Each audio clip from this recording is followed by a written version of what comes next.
عم طب صلي على النبي في قلبك قبل اي حاجه. هو ليه كل اللي ما يعرفنيش او ما يتعاملش معاه الشعب بايخه طالعه بتقول لك حموده جرينوف تنك؟ يا عم تنك ايه؟ طب صلي على النبي، انا طالع لك بالكلسون البلدي عشان تعرف ان انا راجل بلدي وابن تسعه زي كل الناس.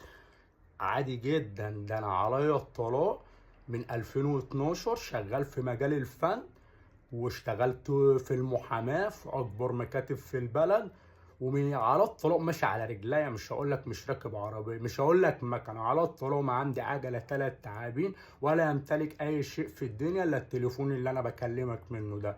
يا صاحبي هي مش تناكة، هي ممكن أنا أكون انطوائي أو ما باخدش على الناس بسرعة، أو بمشي في الشارع أكيد ما أعرفكش مش هسلم عليك. يا عم عليا الحلال من دين وغلاوة أمي وأبويا وغلاوة ربنا اللي أغلى من أي حد.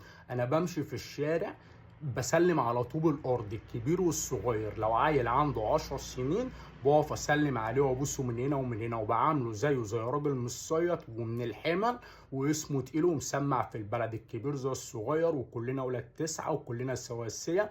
وربنا ما اعرف حاجة عن التناكة دي اصلا. ممكن اكون انطوائي، عاشرني او عاملني وانت هتعرف انا تنك ولا مش تنك. انا بضحك في وش اي حد، قسما بالله ما فيا طبق التناكة بربع جنيه. يا رب